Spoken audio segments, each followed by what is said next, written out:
विकास हा फक्त त्यांच्या घराच्या आजूबाजूच्या परिसरात केलेला आहे। आजही नागरिकांना चालण्यायोग्य रस्ते नाही आहे। गटर लाईनच्या नावाने सगळे रस्ते खोदून ठेवले जात आहे। विधानसभेच्या वेळेला रस्ते बनवले गेले, 2 वर्ष अगोदरपासून गटर लाईनचा निधी मंजूर झाला। आधी गटर लाईनचे कामं करायला पाहिजे होते, त्यानंतर जो करोडो रुपयाचे रस्ते बनवले त्यानंतर ते रस्त्याचे कामं व्हायला पाहिजे होते। हे यांच्याकडे डेव्हलपमेंट प्लॅन काहीच नाही आहे। आज बनवलेले रस्ते चांगले रस्ते खोदणे चालू आहे, नवीन रस्ते सिमेंटीकरण केले आहे, जे 6 महिन्यात 8 महिन्यात 1 वर्षामध्ये ते फोडून यांनी गटर लाईन साठी पुन्हा ते फोडणं चालू आहे।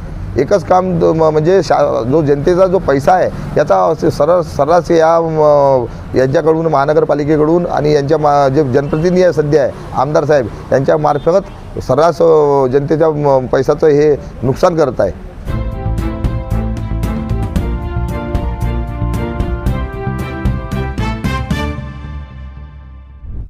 सप्रेम जय महाराष्ट्र प्रभाग 29 ड मधून मी सर्वसाधारण उमेदवार दीपक सुधाकर मुळे माझ्या प्रभागातील सर्व माझी वडीलधारी मंडळी माता भगिनी बंधूंना दीपक मुळेचा सप्रेम जय महाराष्ट्र।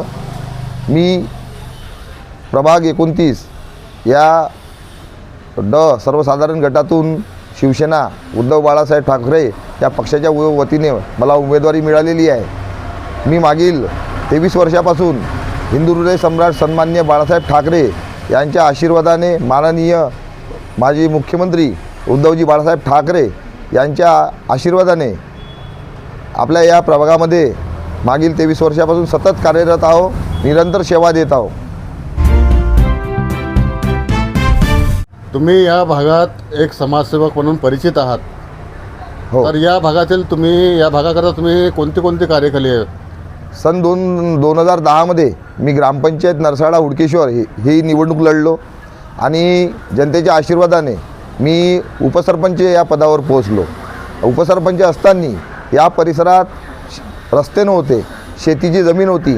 त्या परिसरामध्ये मी रस्ते खडीकरणाचे डांबरीकरणाचे रस्ते केले, पिण्यासाठी मोठे आंदोलन उभारून आणि पाण्याची सुविधा केलेली आहे।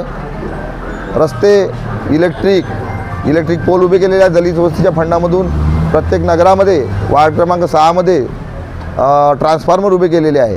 त्यानंतर जे काही आपल्या मूलभूत सुविधा आहे नागरिकांच्या ह्या पुरेपूर सोडवण्यासाठी पुरेपूर प्रयत्न केलेले आहे। सन 19/7/2013ला नागपूर महानगरपालिकेमध्ये या ग्रामपंचायतचं विलिनीकरण मी स्वतः उपसरपंच असताना केलेलं आहे आणि त्याच माध्यमातून आज नरसाळा ग्रामपंचायतमध्ये लवकरात लवकर महानगरपालिकेच्या माध्यमातून कॉर्पोरेशनच्या नळाचे पाणी पोहोचलेले आहे आणि एक टेकऑफ सिटी या बिल्डरनी जे या परिसरामध्ये गारगोटी या परिसरामध्ये पाणी सोडलेलं होतं गडरचं, त्या साठी मी जवळपास सतत 1 वर्ष लढा देऊन त्या नागरिकांसाठी ते पाणी परिसरातून बाहेर काढण्यासाठी जवळपास 450 ते 500 मीटरचा एक नवीन नाला तयार करून त्या नागरिकांना शेकडो नागरिकांना त्या गडरच्या पाण्यापासून मुक्तता मिळवून दिलेली आहे।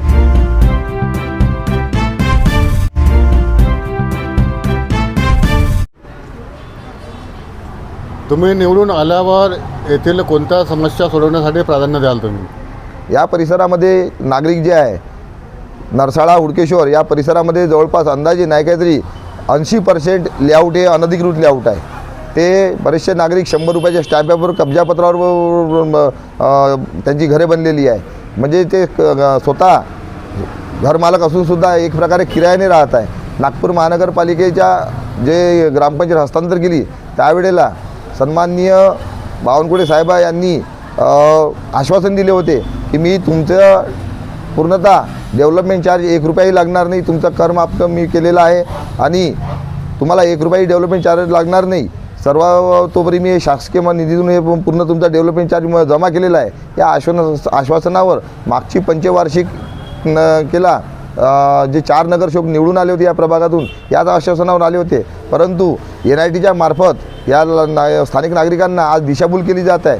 20 रुपये प्रति चौरस फूट याने डेव्हलपमेंट चार्ज मागितला जात आहे, परंतु जे कब्जापत्र आहे पावरा पटरणी आहे आणि बरेचसे लेआउट अनधिकृत आहे, बरेचसे सातबारे अजूनही शेतमालकाच्या नावावर असल्याकारणाने येथील नागरिकांना RL निघणे हे शक्यच नाही आहे। अशा NITच्या मार्फत नागरिकांना सूचनापत्र म्हणजे नोटीस दिलेली जात आहे.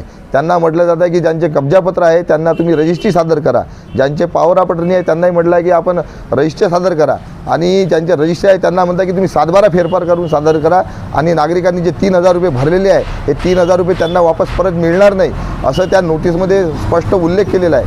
म्हणून त्यासाठी मला आणि 2012ला ग्रामपंचायतनी जो डेव्हलपमेंट डेव्हलपमेंट प्लॅन तयार केला होता त्या डेव्हलपमेंट प्लॅनचं सुद्धा या ज्या 4 नगरसेवकांनी माजी नगरसेवकांनी समोर कुठेही पुढाकार घेऊन समोर त्याला मंजुरी मिळालेली नाही आहे. हे जो डेव्हलपमेंट प्लॅन आहे आणि नागरिकांचा जो अनधिकृत लेआउटचा प्रश्न आहे, रजिस्ट्रीचा प्रश्न आहे, तसेच NIT मार्फत ज्या नोटीस दिल्या यासाठी लढा देऊन या नागरिकांना त्यासाठी त्यांच्या डॉक्युमेंटेशनमध्ये पूर्णता करण्यासाठी मी विशेष प्रयत्न करणार आहे.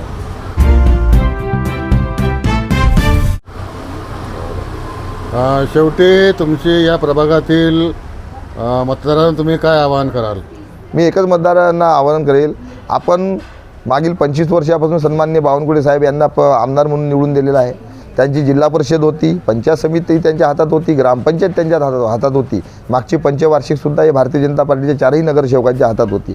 नगरसेवकांनी आपल्या फंडातून आपल्या प्रभागामध्ये स्वतःच्या फंडातून 1 रुपयाचं सुद्धा कुठं बोर्ड लावलं असेल, विकासाचे कामं केले असेल, हे कुठंच दिसत नाही आहे. सर्व नागरिकांच्या निदर्शनात आलेले आहे. विकास हा फक्त त्यांच्या घराच्या आजूबाजूच्या परिसरात केलेला आहे.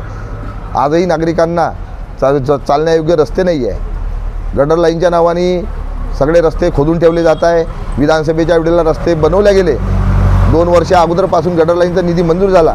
आधी गटर लाईनचे कामं करायला पाहिजे होते. त्यानंतर जो करोडो रुपयाचे रस्ते बनवले त्यानंतर ते रस्त्याचे कामं व्हायला पाहिजे होते. हे यांच्याकडे डेव्हलपमेंट प्लॅन काहीच नाही आहे. आज बनवलेले रस्ते चांगले रस्ते खोदणे चालू आहे. नवीन रस्ते सिमेंटीकरण केले आहे जे 6 महिन्यात 8 महिन्यात 1 वर्षामध्ये ते फोडून यांनी गटर लाईन साठी पुन्हा ते फोडणं चालू आहे.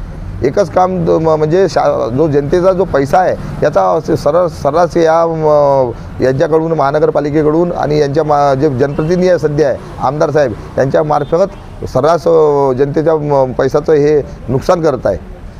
करिता प्रभाग 29 मधील सर्व वडीलधारी मंडळी, माता भगिनी आणि मतदार बंधू आणि भगिनींना माझी नम्र विनंती आहे की मागील 23 वर्षापासून मी आपल्या सतत सेवेत आहे, अविरत सेवेत आहे.